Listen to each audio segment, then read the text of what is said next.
प्रभुपाद जी ने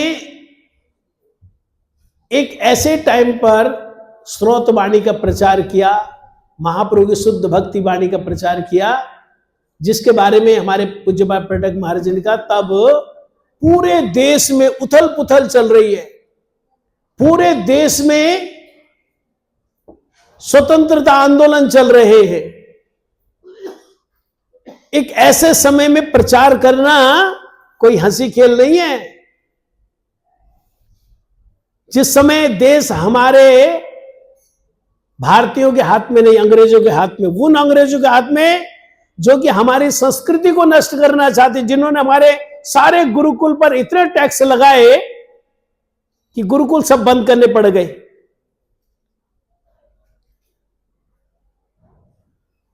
उस समय प्रचार करना कितना मुश्किल है। तब प्रभुपाद जी ने पूरे देश में प्रचार किया एवं विदेश में भी 3 सेंटर्स खोले प्रभुपाद जी ने। देखो, अगर सरकार अनुकूल ना होना, प्रचार करना बहुत मुश्किल है। हमारी संस्कृति को अगर हम गंभीरता से देखें, इतनी जो लुप्त हुई है, उसका कारण क्या है? जब से देश आजाद हुआ तब से जितने भी शिक्षा मंत्री हुए हैं, सारे शिक्षा मंत्री वो जिनको सनातन धर्म से कोई लेना देना ही नहीं है, वो क्या हमारी संस्कृति का प्रचार होने देंगे? अभी देखो, कुंभ का मेला चल रहा है और अब तक कुंभ के मेले में 46 करोड़ लोगों ने स्नान कर लिया। 46 करोड़। जोर से ताली बजाते जब बजा नहीं है तो यार। 46 करोड़ लोगों ने स्नान कर लिया। उसका कारण क्या है? जो उस कुंभ के मेले के हेड है ना, उनकी सनातन धर्म के प्रति श्रद्धा है। वो सनातन धर्म की संस्कृति को जानते हैं, कुंभ के मेले के महत्व को जानते हैं। इससे पहले जो कुंभ का मेला हुआ था 2013 में, उसका इंचार्ज बनाया था आजम खान को। अब आजम खान को क्या लेने देना भारतीय संस्कृति से? आजम खान को क्या लेने देना? उसको न राम पर विश्वास है, न गंगा जी पर विश्वास है, न उसको अमृत कलश के बारे में पता है, न वो भगवान के मोहिनी रूप को मानता है, न भगवान को मानता है, न भगवान के अवतार को मानता है। वो कैसा व्यवस्था करेगा बताओ? और कैसी व्यवस्था हुई थी और अब देखो कैसी व्यवस्था है। इसलिए देश की सेवा, देश का जो महाराज जी ने स्वतंत्रता आंदोलन की बात की, वो भी जरूरी है, वो धर्म है। और प्रभुपाद जो प्रचार कर रहे थे वो परम धर्म की बात। दोनों की जरूरत है। प्रभुपाद, उन्होंने इस तरह की स्रोत वाणी का प्रचार किया। प्रभुपाद जी के एक वक्तृता है, उसमें उन्होंने बोला, प्रभुपाद कहते, मैंने विभिन्न विद्वानों के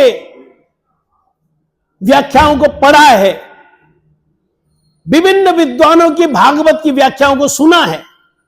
प्रभुपाद के बारे में बता दो, प्रभुपाद अपने टाइम के सबसे बड़े दिग्विजयी थे। उस समय उनके बराबर कोई विद्वान नहीं था। तो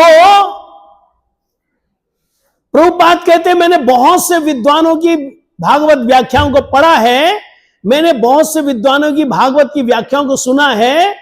जितनी भी व्याख्या मैंने पढ़ी है और सुनी है, सबसे बढ़िया अगर व्याख्या मुझे कोई लगी है तो वो श्रील गौर किशोरदास बाबा जी महाराज जी की व्याख्या। ये प्रभुपाद अपनी व्यक्तिता में बोलते, वक्तृता में।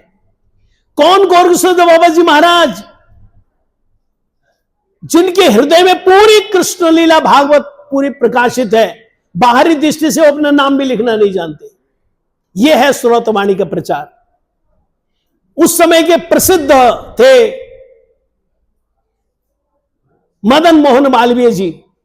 मदन मोहन मालवीय जी ने प्रभुपाद को पूछा था, प्रभुपाद, ये आप गौड़ीय पत्रिका निकालते हैं वीकली, 15 दिन बाद आपकी फोर्टनाइटली मैगजीन निकलती है, आपकी मंथली मैगजीन निकलती है, आपकी बाई मंथली मैगजीन निकलती है, आपकी क्वार्टरली मैगजीन निकलती है, आपका डेली न्यूज़पेपर नदिया प्रकाश निकलता है।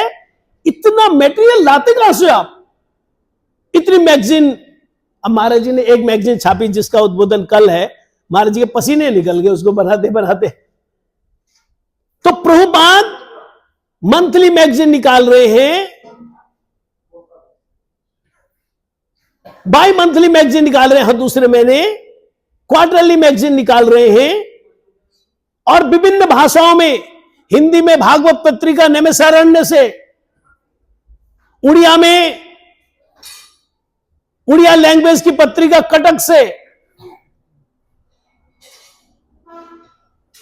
असमीज मैगजीन प्रपन्न आश्रम ग्वालपाड़ा से, द हार्मोनिस्ट इंग्लिश में मैगजीन, और बंगला की विभिन्न पत्रिकाएं, जिसमें डेली न्यूज़पेपर, इतनी पत्रिकाओं का संचालन, इतनी पत्रिकाओं में आर्टिकल्स।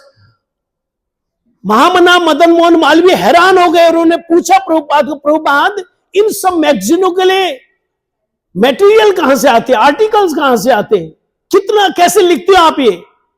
तो प्रभुपाद ने बोला, इस दुनिया में कितने न्यूज़पेपर्स हैं, कितनी मैगजीन्स हैं, जबकि ये सारी बातें भगवान की एक पाद विभूति की हैं, और त्रिपाद विभूति की जो बातें हैं वो तो इतनी ज्यादा है, मेरे पास इतना संसाधन नहीं, मेरे हृदय में जितना स्फुरित होता है।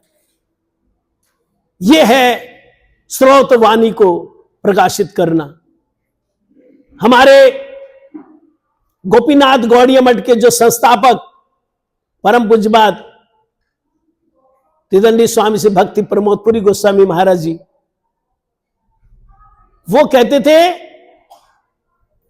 प्रभुपाद चेयर में बैठ जाते थे और मेरा नाम उसे प्रणवानंद था, कहते ब्रह्मचारी था, मैं सामने बैठता था, अनंत वासुदेव प्रभु बैठते थे और एक और प्रभु जी बैठते थे, हम तीन बैठते थे। प्रभुपाद हमको डिक्टेट करते थे और हम लिखते थे अलग अलग आर्टिकल्स, और मेरे को एक आर्टिकल लिखा रहे हैं, दूसरे को दूसरा, तीसरे को तीसरा, और देखते थे किसका पेन रुका, जिसका पेन रुका उसको आगे बताते थे, इसका पेन रुका इसको बताते। वो ये नहीं पूछते मैंने क्या बोला, कहते एक साथ तीन आर्टिकल्स बोलते थे प्रभुपाद, ऐसे प्रति। तो ये श्रोत वाणी का जो अनुकीर्तन किया प्रभुपाद जी ने, ऐसा असंभव का दुनिया में कोई नहीं कर सकता है। तो आज का टॉपिक बहुत अच्छा है, श्रोत वाणी कीर्तने मूर्त